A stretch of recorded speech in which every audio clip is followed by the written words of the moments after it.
Bismillahirrahmanirrahim. Assalamualaikum warahmatullahi wabarakatuh. Selamat datang kembali di channel Aksara Islam. Sahabat beriman, apakah akhir-akhir ini Anda mengalami hal yang tidak biasa, yaitu sering bangun antara jam 2 sampai 3 pagi? Bangun antara jam 2 sampai 3 pagi mungkin menjadi hal biasa bagi sebagian umat muslim yang terbiasa melaksanakan tahajud kemudian sholat subuh. Namun tahukah kalian bahwa hal tersebut mengandung fenomena yang di luar nalar manusia pada umumnya? Karena pada waktu tersebut dipercaya sebagai waktu yang sakral dan juga waktu para malaikat turun ke bumi untuk mengetahui siapa yang terbangun pada jam tersebut. Namun akan sangat aneh jika ini dialami oleh orang yang tidak terbiasa bangun di jam tersebut, kemudian jadi terbiasa bangun pada jam 2 pagi. Tahukah kalian bahwa hal ini tentu saja akan sangat berguna bagi Anda yang ingin mengetahui rahasia dan fenomena apa yang akan terjadi ketika sering terbangun antara jam 2 sampai 3 pagi. Jika hal ini terjadi hanya sesekali saja, mungkin hal itu hanyalah kebetulan. Namun bagaimana jika kamu sering bahkan rutin terbangun di jam 3 pagi? Selain waktu yang sakral dan waktu turunnya para malaikat ke bumi, jam 2 sampai 3 pagi ini dipercaya sebagai waktu suwung, yaitu waktu di mana yang hidup dan bernyawa sedang tidur terlelap, namun tidak bagi mereka yang gaib. Diketahui juga bahwa jam 2 sampai 3 pagi adalah aktivitas puncak dari mereka yang tidak terlihat.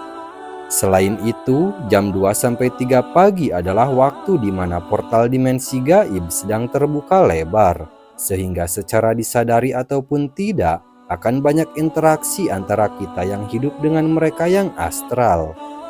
Berikut ini ada 6 keistimewaan orang yang sering bangun antara jam 2 sampai 3 pagi. 1. Mendekatkan diri kepada Allah Subhanahu wa Ta'ala.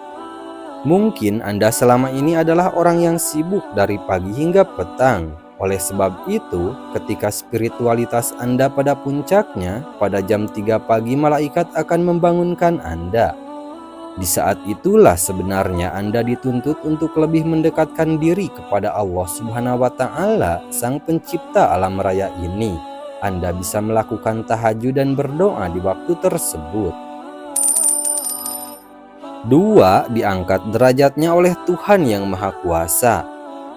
Ketika hidup Anda sedang berada di dalam keterpurukan dan Anda mencari jawabannya melalui doa serta ibadah, kemudian pada jam 2 hingga jam 3 pagi Anda sering terbangun dengan sendirinya, maka artinya akan segera datang solusi dari penguasa alam semesta, yaitu Tuhan yang Maha Kuasa.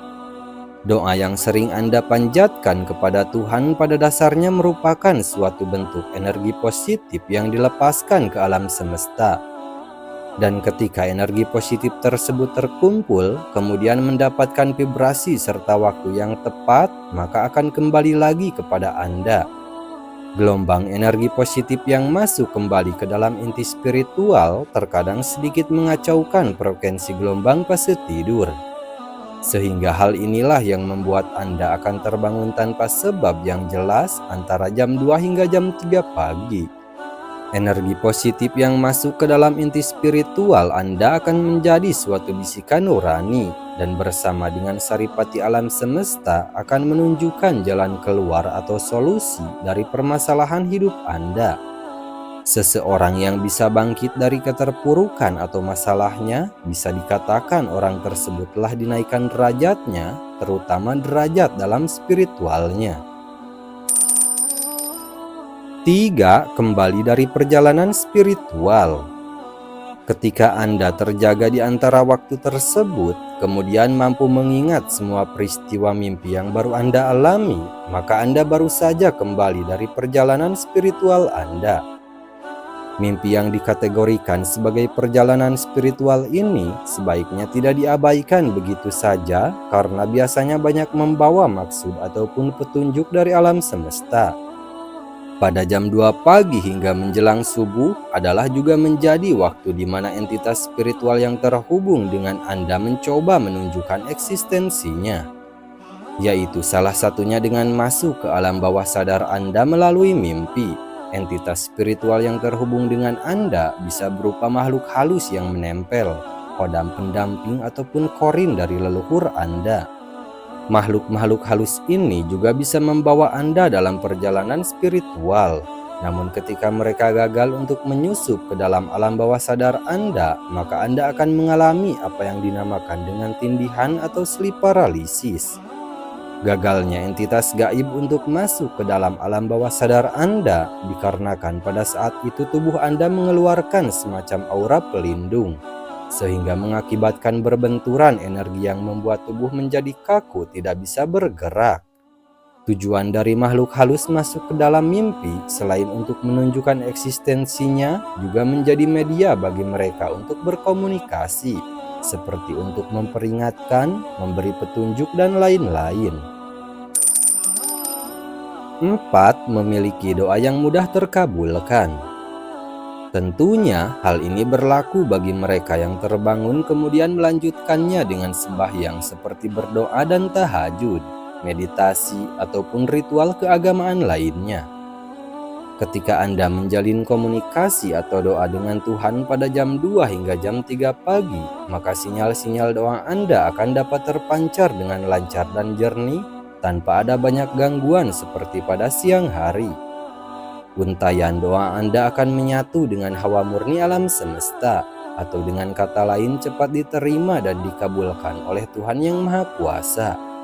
Seseorang yang kerap bertirakat pada sepertiga malamnya akan sangat berpeluang untuk menemukan nur ilahi di dalam batinnya, sehingga dia akan menjadi orang yang selalu penuh dengan kedamaian dan ketentraman. Jika sudah mencapai pada kondisi seperti ini, maka tidak hanya doanya saja yang akan mudah dikabulkan, akan tetapi juga kata-kata dan ucapannya seringkali akan jitu dan menjadi kenyataan. 5. Memiliki malaikat pelindung yang aktif. Pada jam-jam tersebut, batas antara dunia manusia dengan dunia spiritual atau gaib sangatlah tipis sekali, sehingga seringkali dipakai oleh para entitas gaib untuk menyeberang ke dunia manusia. Begitu pula dengan para entitas malaikat pelindung, di mana mereka menggunakan waktu sakral ini untuk mencoba mengadakan suatu komunikasi dengan cara memberikan kode atau pertanda kepada manusia yang dilindunginya. Kode dan pertanda malaikat pelindung pada umumnya menampakkan diri berupa angka-angka kembar tertentu. Jadi ketika Anda terbangun di sepertiga malam dan melihat angka kembar pada jam atau layar HP, maka carilah makna yang terkandung dalam angka tersebut. Bisa jadi makna di balik angka-angka kembar tersebut akan membawa solusi atau jalan keluar dari problematika yang sedang Anda hadapi, atau juga bisa berupa peneguhan eksistensi malaikat pelindung bahwa Anda tidaklah sendirian. Para malaikat pelindung ini juga akan membantu manusia yang suka bermeditasi atau lelaku ritual lainnya pada jam 2 hingga jam 3 pagi. Mereka akan berperan dalam mengolah batin dan mengembangkan kesadaran terhadap alam semesta. 6. Mengalami kebangkitan spiritual. Leluhur kita mengajarkan bahwa jika ingin mencapai suatu kesaktian atau kewaskitaan tertentu, syarat yang harus ditempuh adalah dengan mengendalikan hawa nafsu, salah satunya adalah nafsu untuk tidur. Ketika seseorang lebih banyak terjaga dan ditambah dengan lelaku spiritual tertentu, maka hal tersebut akan bisa merangsang titik-titik cakra di dalam tubuh untuk terbuka dan aktif, terutama titik cakra dasar. Cakra dasar adalah cakra yang menjadi pondasi dari cakra-cakra lainnya. Cakra dasar yang terbuka dan aktif akan membuat kita bisa merasakan fenomena yang terjadi di alam semesta, sehingga kita akan lebih peka dan tajam firasatnya. Jika Anda lebih banyak terjaga daripada tidur, kewaspadaan Anda akan semakin sensitif dan meningkat, sehingga Anda akan tahu jika ada suatu hal buruk yang akan terjadi, misalnya ketika ada kiriman santet ataupun guna-guna. Santet atau guna-guna kemungkinan besar akan gagal mengenai targetnya apabila di dalam rumah tersebut masih ada orang yang terjaga. Itulah mengapa leluhur melarang untuk tidur sore-sore. Nah, itulah sahabat beriman, 6 keistimewaan orang yang suka bangun antara jam 2 hingga jam 3 pagi. Sekian dulu video dari kami. Jangan lupa dukung channel Aksara Islam dengan klik tombol subscribe. Assalamualaikum warahmatullahi wabarakatuh.